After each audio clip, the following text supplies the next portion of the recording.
দিনাজপুরের বিরল উপজেলার 4টি গুচ্ছ গ্রাম বসবাস করেন 80টি হতদরিদ্র পরিবার। জীবন জীবিকার জন্য প্রতিনিয়ত এদের সংগ্রাম করতে হয়, অথচ এসব গ্রামের একটি পরিবারও পায়নি 10 টাকা কেজির চালের কার্ড। যাদের 4-5 বিঘা করে জমি আছে ওই তারাই পাইছে রেশন কার্ড, কিন্তু আমরা পাই নাই। আমাদের কার্ড হচ্ছে না, চাউলও আমরা বিল পাচ্ছি না। আমি কিন্তু অসহায়, একটা বিরাট অসহায়। আমাকে কোনোদিন বিল দেনা, রিলিফ দেনা, তুমি বলে যোগ্য নয়। গরিবের চালের কার্ড পেয়েছেন পাশের আজিমপুর গ্রামের বেশ কিছু পরিবার। আর্থিক অবস্থা ভালো তাদের সবারই। এদের কেউ দলীয় নেতাকর্মী, আবার কেউ বা ইউপি চেয়ারম্যান মেম্বারদের আত্মীয় স্বজন। 10 টাকায় চাল পাওয়ার বিষয়টি তারা স্বীকারও করেন। অনেক সুবিধা লাগছে। বাজারে কিনতে গেলে অবশ্য 30 টাকা লাগবে, 10 টাকায় পাচ্ছি আমরা। আমি যেহেতু খেটে খাওয়া মানুষ, আমার জন্য যোগ্য।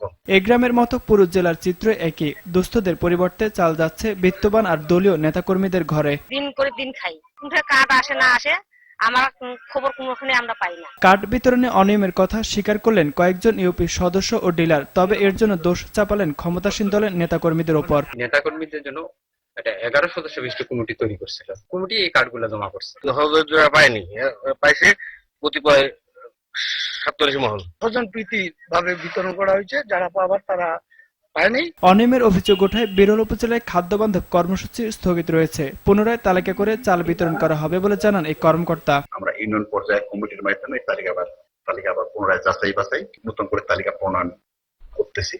এই তালিকা পাওয়ার পর এই কার্যক্রম আবার। শেখ হাসিনার বাংলাদেশ ক্ষুধা হবে নিরুদ্দেশ স্লোগানে চলমান খাদ্য বান্ধব কর্মসূচি সফল করতে নজরদারি বাড়ানোর দাবি দিনাজপুরবাসীর।